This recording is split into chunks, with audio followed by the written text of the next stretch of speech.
食べて外来種を駆逐する。やっぱ自然の生物の魅力っていうのはすごいですよね。はい、こんにちは。小豆島漁師浜湯です。いやー、全然風で沖も行けないので、今回はこちら、このテトラポットに潜む謎の黒い物体をめちゃくちゃ取っていきたいと思います。今回狙うのは日本のムール貝、紫イガイ、別名チレニアイガイという貝を取っていきたいと思います。それじゃあ早速行きましょう。レッツゴー。出航だ。怒り打っとかんとテトラポットにガンガンぶつかるんで、怒りを打ちます。先に怒りを打って、で岸壁に近づいてギリギリのとこでくくっておきます。よいしょ。じゃあ早速上陸です。これは丘用の怒りですね。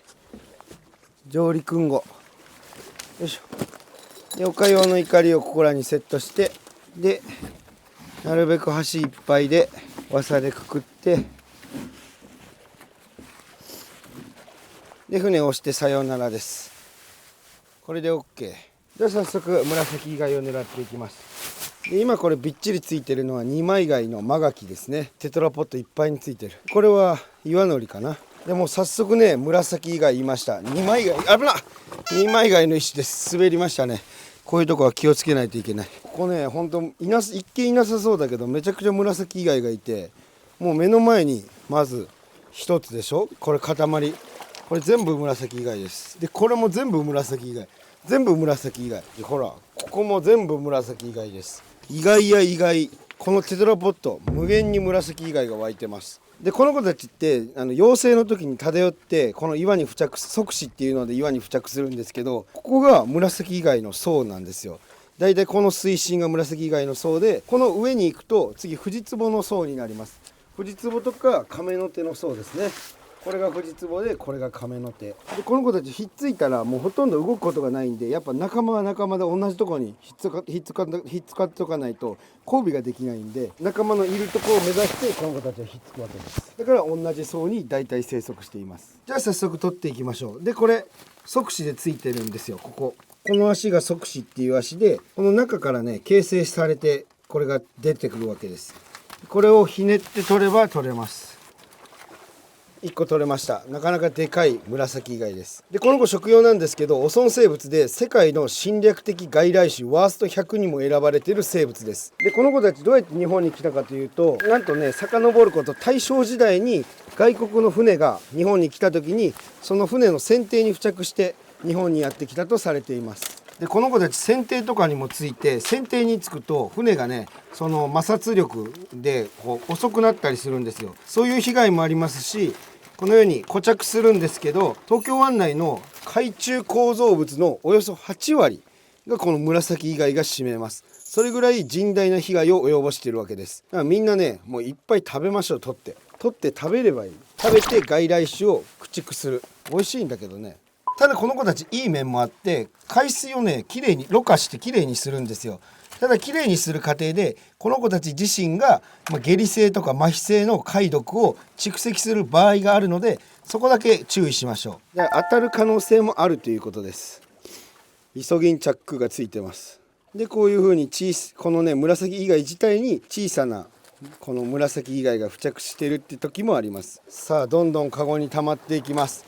でさっき水をきれいにするって言ったんですけど、増えすぎて問題が1個あって、この子たちが死んだら死んだでまた海を汚すんですよね。その死骸が生きてる間はきれいにするけど、死んじゃうと結局ね水を汚くするということで、そういうのも問題になってます。こういうついてるフジツボとかも掃除して。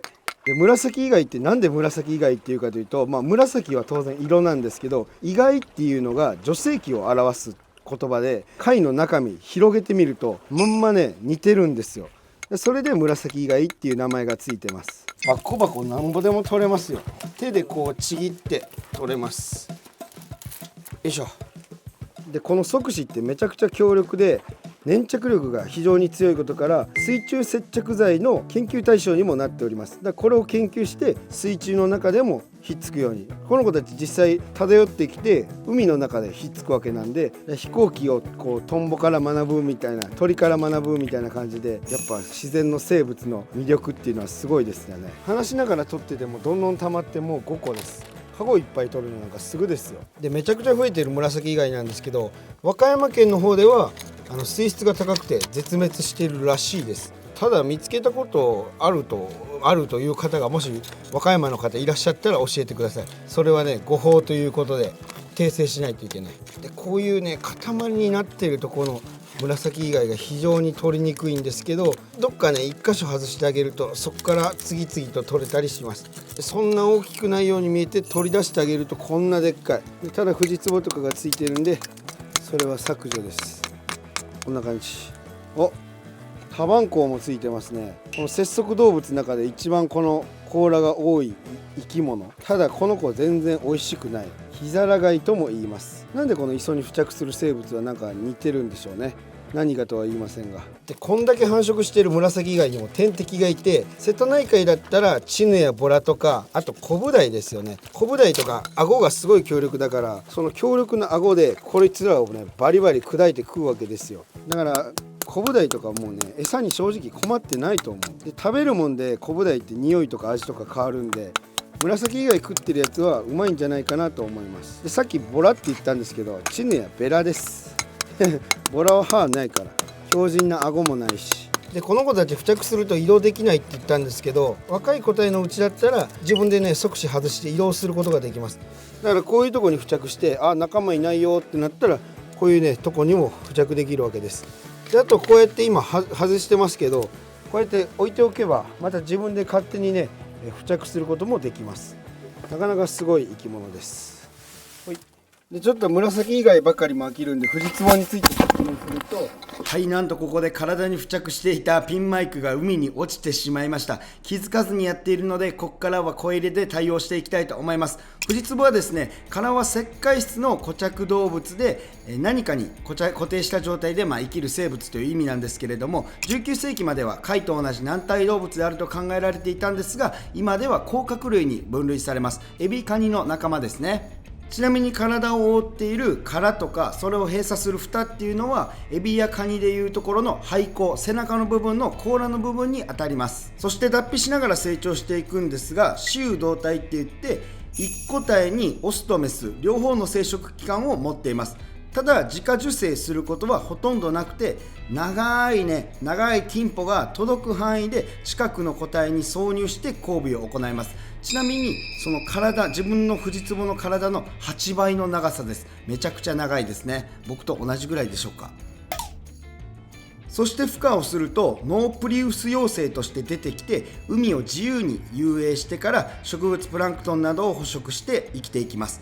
で1ヶ月程度でキプリス幼生っていうのになって、代謝がめちゃくちゃ低いのでそこから餌を食べなくなる。それからさらに動き回って仲間がいるところを探して、その近くの岩などに頭の触覚にあるセメント腺から固着物質を分泌して変態してですね、さらに街灯から石灰質の殻と蓋を分泌して固着生物にそこで移行します。第1形態、第2形態、第3形態があって、フリーザみたいにどんどん変化していくわけですね。そんなフリーザみたいなフジツボなんですけど、クジラなどにも付着します。で皮膚に食い込んで口の部分だけを出したりもするそうです。ものすごい生命力。その他船などにもねやっぱ付着して多大な影響を及ぼすんですけど、フジツボが要は船底につくと水流の抵抗が増えるじゃないですか。で抵抗が増えて燃費がねすごく悪くなるんです。僕の船でも、防ぐために1年に1回かき落としをして船底塗料を船の底に塗っております。アメリカ海軍でもフジツボ除去を行っていまして、燃費の低下や除去作業を考えると年間10億ドルもねその費用がかかっているって計算が出てます。今の日本円だったら1600億円ってとこでしょうか。ものすごい被害です。じゃあ次はカメノテを取っていきましょう。この子もね石灰質の殻を持つ甲殻類の仲間で、フジツボと同じ感じかなっていう感じです。で名前の由来なんですが、もう見たまんまカメノテに似てるからカメノテ、別名鷹の爪とかなんて呼ばれたりもします。要はいろんな爪に似ているっていうことです。この子もねすごいね密着して岩についてるんで、タガネっていうのかな、あれでハンマーでどついて外していきましょう。何度もハンマーで打ちつけて、でようやくカメノテが外れました。もうカメノテの名前にふさわしい、まさに亀の手が集まったような感じです。外してみると茶色い部分も見えるので、より亀の手に近づいているのがわかるかなと思います。そんな亀の手なんですが、スペイン料理では高級食材でペルセベっていう名前です。で、外の硬い殻はそのままに脱皮して大きくなる性質を持っています。どうやってね、外の硬い殻をそのままに脱皮して大きくなるのかはよく分かりませんが、この茶色い部分が伸びていくのかなって感じです。で、他の個体は小さい時は動けるのに対して、この亀の手は固着したところで一生を過ごします。だから皆さんがここに住むって決めたらもうずっとそこにいる感じですね。で、捕食方法はなんかね、亀の手のその手の爪の部分ですね、あそこを広げてプランクトンを捕食して食べて生きていきます。じゃあ他にも見ていきましょう。こちら岩ガキですね。これも岩ガキ、これも岩ガキ、あれも岩ガキ、横には紫以外です。皆様分かりますでしょうか？じゃあ岩ガキとかを見たら、あとはひたすらに紫以外を集めていきます。ブチッと暗闇の中、紫以外を取る作業をひたすらやっていきます。はい、ではものの10分ほどで、たくさんの紫以外が取れました。僕ね、正月にちょっとインフルエンザで39度6分出てから喉がガラガラ声が治らないんですけれども、今ちょっと喋り出してめっちゃびっくりした。さらにさっきまで喋ってたよりさらにガラガラになった。で、船に積み込んで後ろの怒りを外して怒りを船に上げて帰りたいと思うんですが、紫以外取れたては結構やっぱ土を噛んでたりするんで、その土を取って、取るために牡蠣の養殖のカゴに一旦入れておきます。今宵は月がめちゃくちゃ綺麗でした。月夜ですね。月夜は魚がかかりにくいからあんま好きじゃないんだけども。はい、じゃあ牡蠣の養殖場にやってきました。マイナスドライバー突っ込んで、本当はね専用の開ける道具があるんですけどね。よいしょ。体で、やっぱ貝類ってアサリとかサザエもそうなんですけど、取れたてって砂噛んでる場合がやっぱ多いんで、この中で生かしておいて砂抜きします。2日3日ぐらい生かしておけば大丈夫。さっき付着貝の問題言ったんですけど、このカゴの付着貝も結構甚大な被害ですごいね、いろんなもんがつくんですよ、カゴに。最近この謎の卵みたいなのがよくつくんですけど、これ何でしょうか？知ってる方教えてください。よし、これで OK。 どすこい。はい、じゃああれから5日ぐらい経ちました。紫貝を回収しに来たんですけど、先に4日に1回の牡蠣の反転があるので、それを反転してから回収したいと思います。行きましょう。レッツゴー。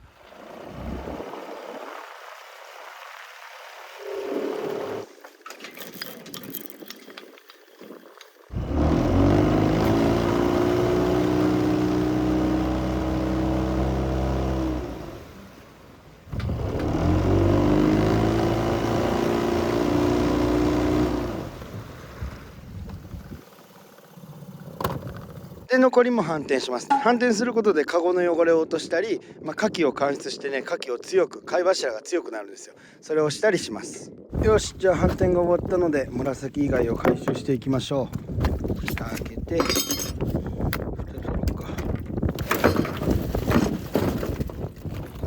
なんか一個ツルピカになってるやつがいますね。よ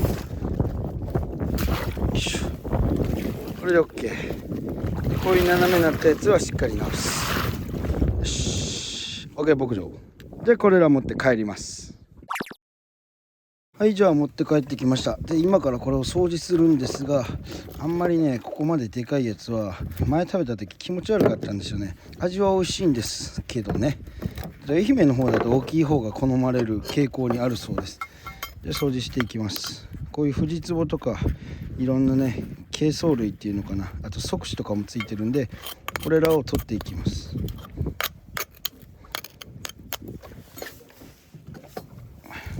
こういうブラシとかあるといいですね。よいしょ。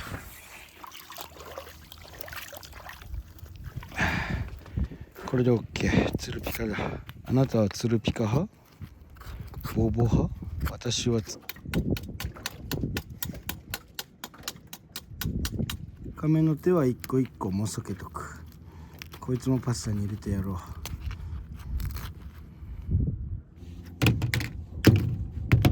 よし、これぐらいあったら OK だろう。普通のムール貝よりは全然でかいからね。ムール貝じゃないけど、これで今日はとあるものを作っていきます。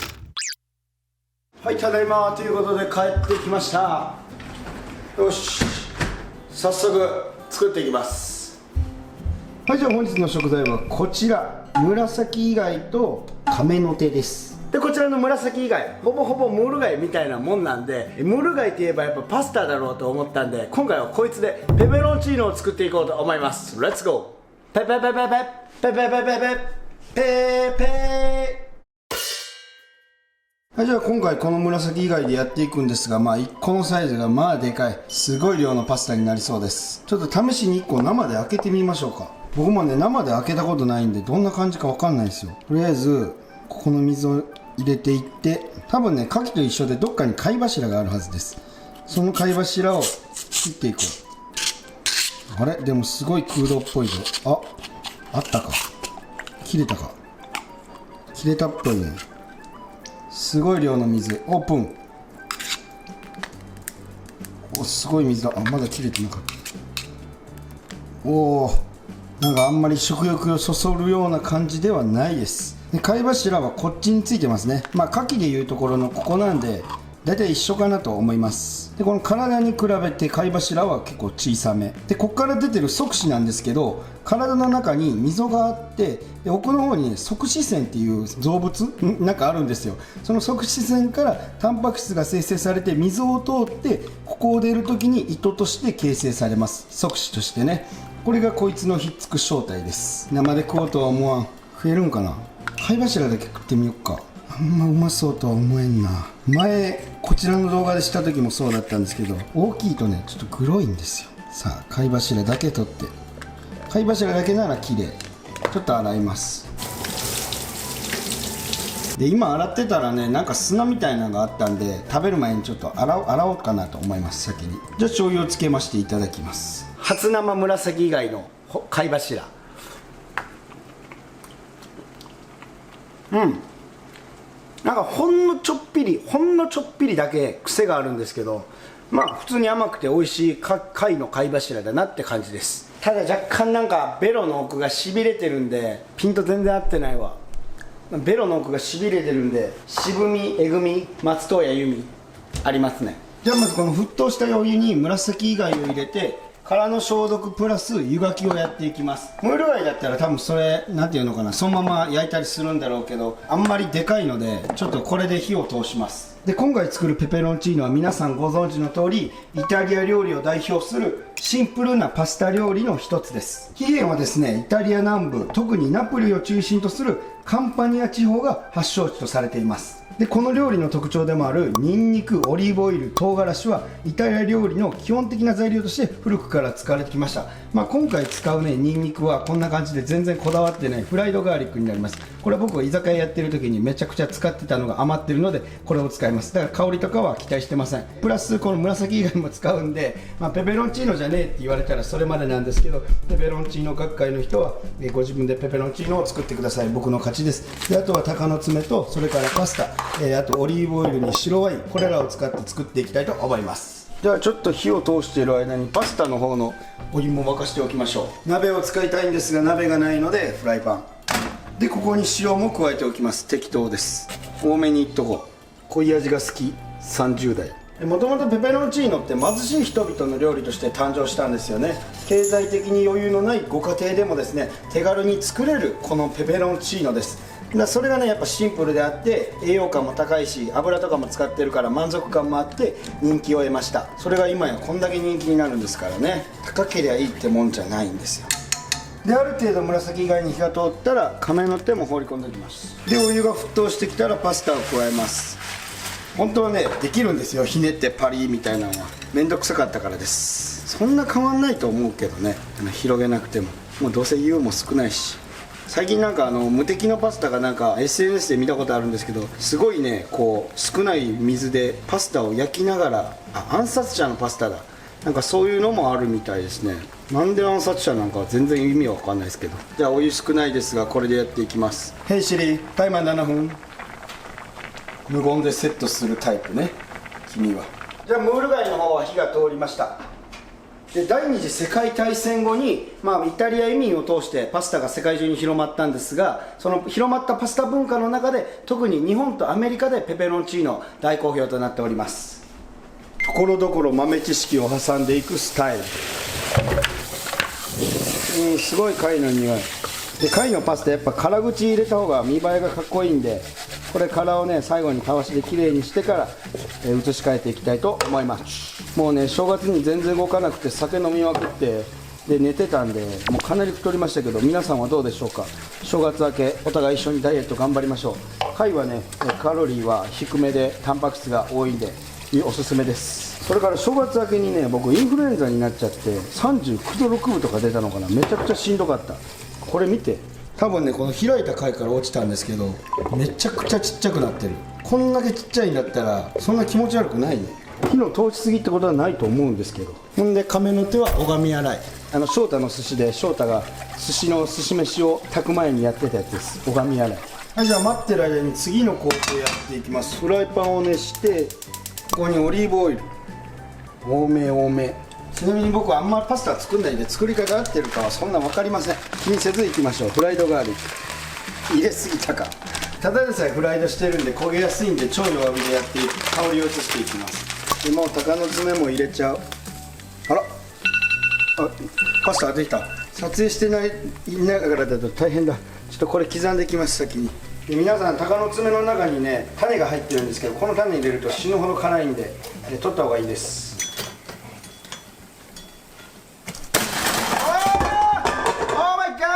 最悪や。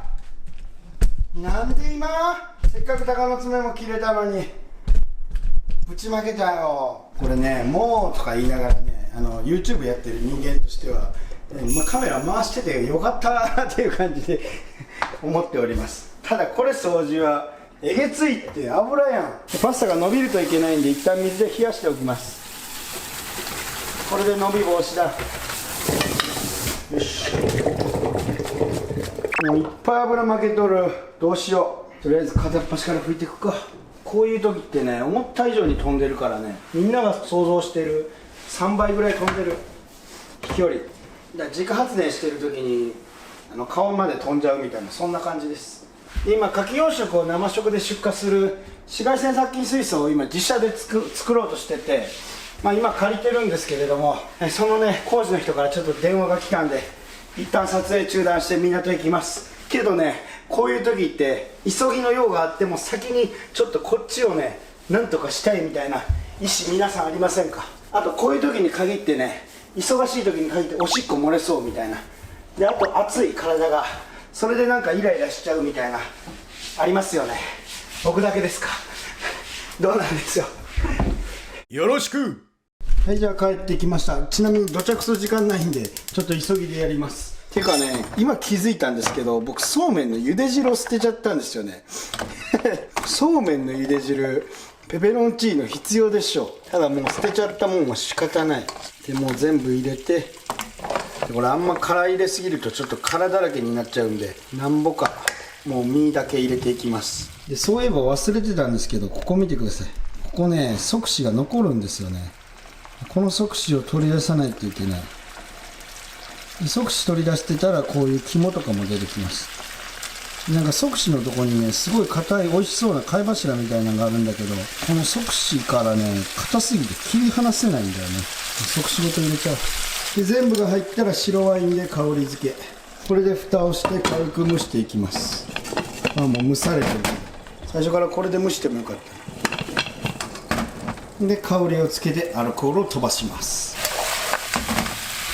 でだいぶ水分が飛んだらこの鍋に残ってたんでね、茹で汁がちょうどパスタのギリギリ残ってた汁、これはもうパスタの茹で汁と言っても過言ではないでしょう。でなんか乳化するとか言いますけど、もうよくわかんないんでとりあえず混ぜときます。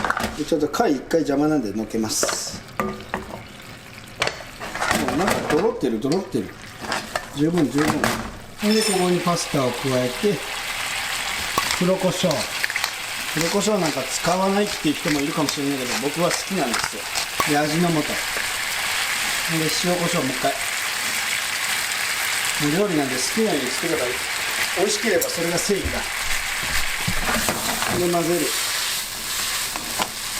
でペペロンチーノみたいなぬめりが足りねえなと思えばオリーブオイルを足せば問題ないです。これが勝手にぬめってくれるから。で全体にまとわればもう一回ムール貝を放り込んで、もはや唐揚げ物でお皿に移せば、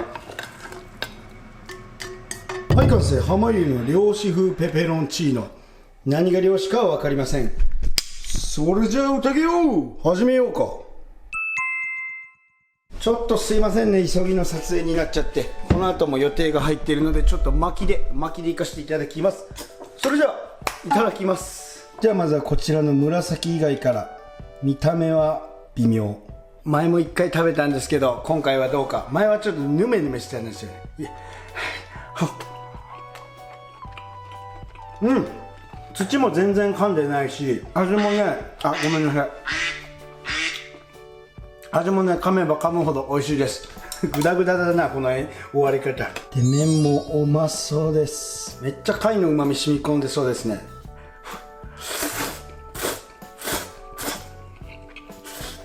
うん、めちゃくちゃうめえなこれ。貝のうまみか正直分かんないんですけど、このオリーブオイルと山ほど効かせた黒胡椒がね、口の中に入れた時にガツンとやってきて、オリーブオイルでこう麺をね綺麗にまとってるからパサつき感とかもなく口の中にスルスルと入っていってめちゃくちゃ美味しい。うん、貝と食べても相性抜群です。結構ねこの貝食感があって、見た目はすごいねなんかブニブニしてそうじゃないですか。でもしっかりとジョリジョリとしたね食感もあるんですよ。これはうめえ。で亀の手ですね。これはまあ剥いて食うんですけど今回縛り出していきたいと思います。剥かないと無理だ。うん、ちょっと小さい亀の手はねあんま食うとこないです。何近いんだろうな。まあ甲殻類というだけあってエビに近いのかな、どうなんかなって感じ。こんだけ食ってたらまた太っちゃうな。うまいけどあとはゆるりとおいしい。はい、というわけで皆さん本日もご視聴ありがとうございました。いかがだったでしょうか。ムール貝をムール貝じゃない紫以外、別名チレニア以外を取って、それでパスタを作るっていう動画だけなんですけれども、皆さんの地域で取れるか分かりませんが、汚染生物なんで取ってね駆除するのが大事かなと僕は思います。実際食べても美味しいですし、これが食用としてもっと広まれば汚染生物でありながらもしかしたら日本のねこの貝の食を変えるようなそんな感じになるんじゃないかなと思う、ちょっと思う。この後予定がありますのでおいとましたいと思います。パスタは夜にゆっくり食べます。それじゃあ本日もご視聴ありがとうございました。またお会いしましょう。 See you next time. バイビー。意外です。